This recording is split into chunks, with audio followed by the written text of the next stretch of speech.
Hello my dear friends, कैसे हैं आप सब। आप सभी का स्वागत है आपके अपने यूट्यूब चैनल बंस कैरियर एकेडमी पर।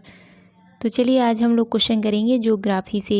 चाहे आप एसएससी के एग्ज़ाम दे रहे हों या फिर यूपीएससी या फिर आप पुलिस, लेखपाल, यूपीएसएससी, पैट, सुपर टेट, कहीं भी अगर आप एग्ज़ाम दे रहे हैं और उसमें आपका ज्योग्राफी पूछा जाएगा तो ये क्वेश्चन आपके लिए हेल्पफुल रहेंगे।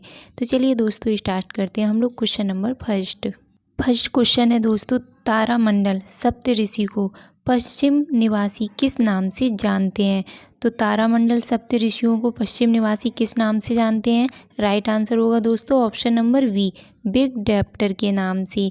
नेक्स्ट क्वेश्चन नंबर सेकंड है दोस्तों, सौर मंडल के बाहर सीरियस नामक चमकीले तारे को किस नाम से जानते हैं या फिर उसे क्या कहते हैं।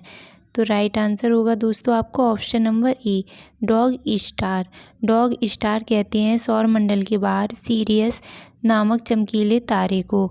ये क्वेश्चन दोस्तों आपका यूपीएसएससी के एग्ज़ाम में पूछा गया था। नेक्स्ट क्वेश्चन नंबर 3 है दोस्तों आपका, सूर्य की सबसे बाहरी परत को क्या कहते हैं। तो सूर्य की सबसे बाहरी परत को क्या कहते हैं। राइट आंसर होगा दोस्तों आपका ऑप्शन नंबर ए, क्रोमोस्फीयर। क्रोमोस्फीयर जो होता है वो सूर्य की सबसे बाहरी परत होती है। नेक्स्ट क्वेश्चन नंबर 4 है दोस्तों, सूर्य के चमकीले भाग को क्या कहते हैं। तो सूर्य के चमकीले भाग को क्या कहते हैं, प्रकाश मंडल यानी कि फोटोस्फीयर। ये क्वेश्चन भी दोस्तों आपका पूछा गया था और ये क्वेश्चन इम्पॉर्टेंट है, आगे भी पूछा जा सकता है। अगला क्वेश्चन है दोस्तों, विषुव तब होता है जब सूर्य लंबवत के ऊपर होता है। तो सूर्य किसके लंबवत होता है। तो दोस्तों राइट आंसर होगा ऑप्शन नंबर सी, भूमध्य रेखा। जब सूर्य भूमध्य रेखा के लंबवत, मतलब सूर्य जब लंबवत होता है भूमध्य रेखा के ऊपर, तब विषुव होता है। तो राइट आंसर सी होगा। नेक्स्ट क्वेश्चन है दोस्तों, अंतर्राष्ट्रीय तिथि रेखा महासागर के बीच से होकर गुजरती है। तो अंतर्राष्ट्रीय तिथि रेखा जो दोस्तों है वो किस महासागर से होकर गुजरती है। राइट आंसर होगा दोस्तों आपका ऑप्शन नंबर बी, प्रशांत महासागर यानी कि पैसिफिक ओशियन। अगर दोस्तों पूछा जाए आपसे सबसे गहरी खाई किस में है तो वो भी प्रशांत महासागर में पाई जाती है। नेक्स्ट क्वेश्चन है दोस्तों, कौन सी रेखा भारत के लगभग आधे हिस्से से होकर गुजरती है। तो ऐसी कौन सी रेखा है दोस्तों जो भारत के आधे हिस्से से होकर गुजरती है। तो राइट आंसर होगा दोस्तों ऑप्शन नंबर ए, कर्क रेखा। कर्क रेखा दोस्तों भारत के 8 राज्यों से होकर गुजरती है। वो 8 राज्य कौन कौन से हैं दोस्तों। तो गुजरात, राजस्थान, मध्य प्रदेश, छत्तीसगढ़, झारखंड, पश्चिम बंगाल, त्रिपुरा और मिजोरम। ये 8 राज्य हैं जहाँ से कर्क रेखा गुजरती है। नेक्स्ट क्वेश्चन है दोस्तों, पृथ्वी की सबसे ऊपरी कठोर सतह है। तो पृथ्वी की सबसे ऊपरी कठोर सतह कौन सी है। राइट आंसर होगा दोस्तों आपको option number B. Option number B right answer होगा आपका लिथोस्फीयर। लिथोस्फीयर जो है वो पृथ्वी की सबसे ऊपरी कठोर सतह है।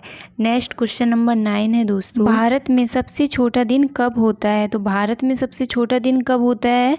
तो राइट आंसर होगा दोस्तों ऑप्शन नंबर वी, 22 दिसंबर को। अगर दोस्तों पूछा जाए उत्तरी गोलार्ध में सबसे छोटा दिन कब होता है तब भी दोस्तों आंसर होता है आपका 22 दिसंबर। रीजन क्या है, क्योंकि आपका भारत जो है वो उत्तरी गोलार्ध में स्थित है।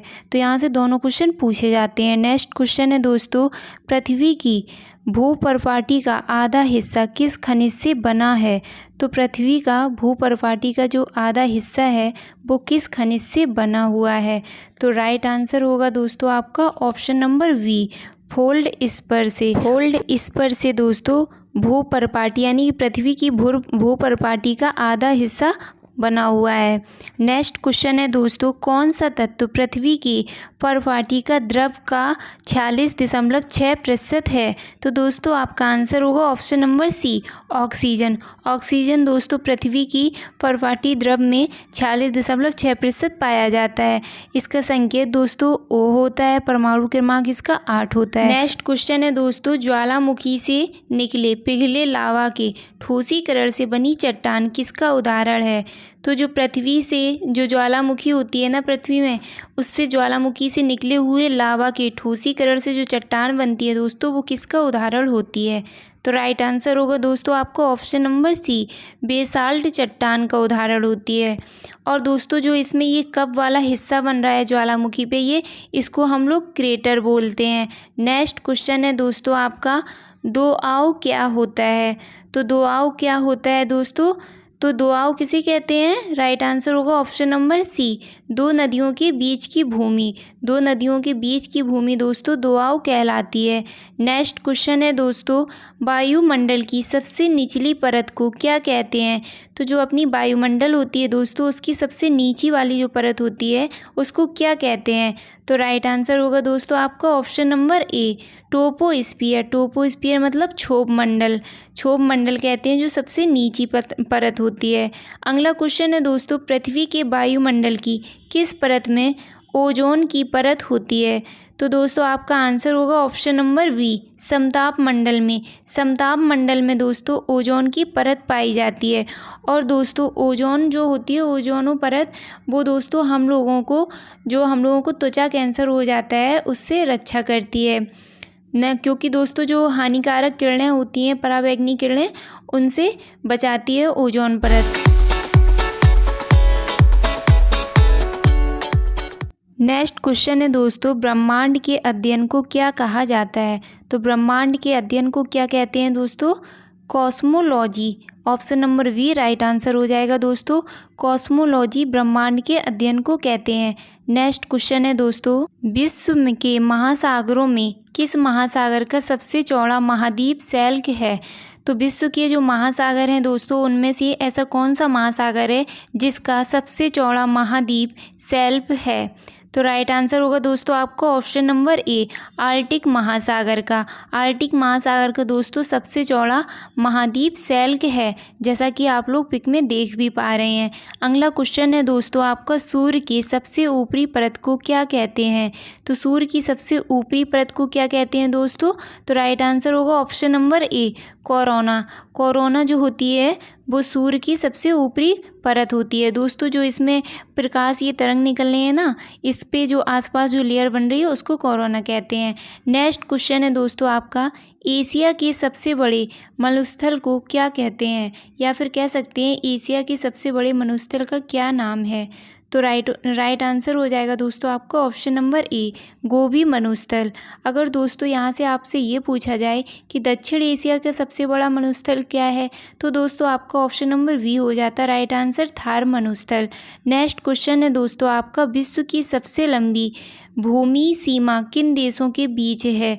तो विश्व की सबसे लंबी जो भूमि सीमा है, स्थल सीमा बोल सकते हैं इसे, वो किन देशों के मध्य है?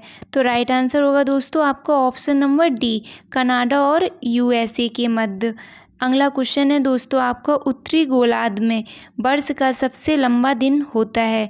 तो उत्तरी गोलार्ध में वर्ष का सबसे लंबा दिन कौन सा होता है? राइट आंसर होगा दोस्तों आपका ऑप्शन नंबर ए, 21 जून। 21 जून जो होता है दोस्तों वो आपका उत्तरी गोलार्ध का वर्ष का सबसे लंबा दिन होता है। नेक्स्ट क्वेश्चन है दोस्तों, दोनों गोलार्ध पर समान दिन रात इन दिनों होते हैं?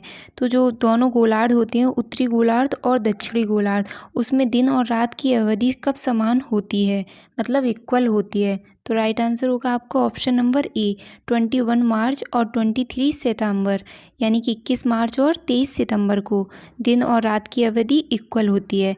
अगला क्वेश्चन है दोस्तों, जब ग्रेफाइट चट्टानें रूपांतरित होती हैं तो उनमें क्या बनता है? तो उनमें क्या बनता है दोस्तों? राइट आंसर होगा आपका ऑप्शन नंबर डी, नीस। नीस दोस्तों इंग्लिश में जो स्पेलिंग है उसको याद रखिए, उसमें जी जो है वो साइलेंट है। नेक्स्ट क्वेश्चन है दोस्तों आपका, संगमरमर की एक कार्यान्वित चट्टान है? तो संगमरमर की एक कार्यान्वित चट्टान क्या है? चूना पत्थर या फिर कुछ और? तो राइट आंसर आपका ऑप्शन नंबर ए ही होगा, चूना का पत्थर। चूना पत्थर जो है संगमरमर का एक कार्यान्वित चट्टान है। नेक्स्ट क्वेश्चन है दोस्तों आप, सुनामी नाम किसे दिया गया है? तो सुनामी नाम किसे दिया गया है? नाम पूछा गया, अगर दोस्तों पूछा जाए सुनामी जो शब्द है ये किस लैंग्वेज से लिया गया है, तो दोस्तों आंसर होता है जापानी लैंग्वेज से। तो दोस्तों यहाँ पे क्या पूछा गया है, सुनामी नाम किसे दिया गया है? तो राइट आंसर होगा ऑप्शन नंबर डी, समुद्र के नीचे की तरंग को, समुद्र के नीचे की तरंग को सुनामी नाम दिया गया है। नेक्स्ट क्वेश्चन है दोस्तों, पृथ्वी की परत के भीतर की हलचल के अध्ययन को क्या कहा जाता है?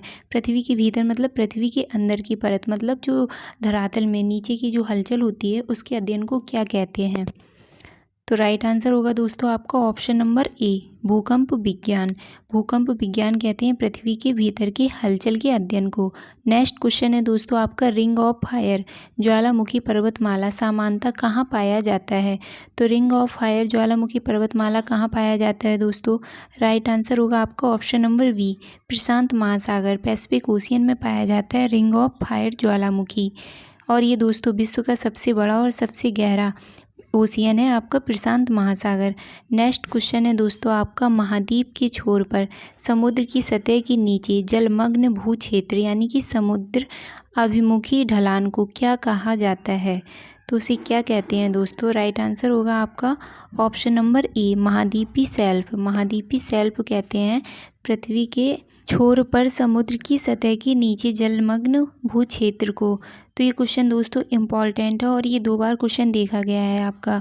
एक तो क्वेश्चन ये आपका यूपीएससी के एग्ज़ाम में देखा गया था और यूपी पुलिस के एग्ज़ाम में भी पूछा गया था। नेक्स्ट क्वेश्चन है दोस्तों, एक ऐसा ज्वालामुखी जिसके फिर से टूटने की उम्मीद नहीं है उसे कहते हैं? तो दोस्तों ज्वालामुखी पे एक पूरा वीडियो मैंने करा रखा है, वहाँ से कोई भी क्वेश्चन देखेंगे तो आपको मिल जाएगा। राइट आंसर होगा दोस्तों ऑप्शन नंबर सी, विलुप्त ज्वालामुखी। विलुप्त ज्वालामुखी भी कह सकते हैं इसे, मृत ज्वालामुखी भी कह सकते हैं।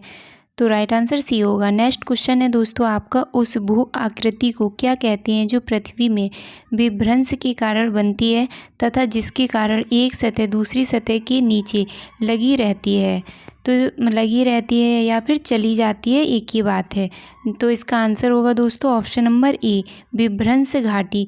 विभ्रंश घाटी राइट आंसर होगा आपका। रैफ्ट वैली, रैफ्ट वैली कहते हैं जो पृथ्वी के विभ्रंश के कारण बनती है तथा जिसके कारण एक सतह दूसरी सतह के नीचे चली जाती है। तो दोस्तों यहाँ से आपके क्वेश्चन कंप्लीट होते हैं। आई होप आप लोगों को क्वेश्चन पसंद आए होंगे। दोस्तों कहीं भी आप लोग वनडे एग्ज़ाम देंगे और वहाँ पे आपका ज्योग्राफी अगर पूछा जाएगा तो ये क्वेश्चन आपको काफ़ी हेल्पफुल रहेंगे। आप लोग क्वेश्चन का लेवल देख सकते हैं, आपके लिए बहुत ही इम्पॉर्टेंट क्वेश्चन है। तो मिलते हैं हम लोग नेक्स्ट वीडियो में, तब तक अपना और अपनों का ख्याल रखिए। Audio Jungle।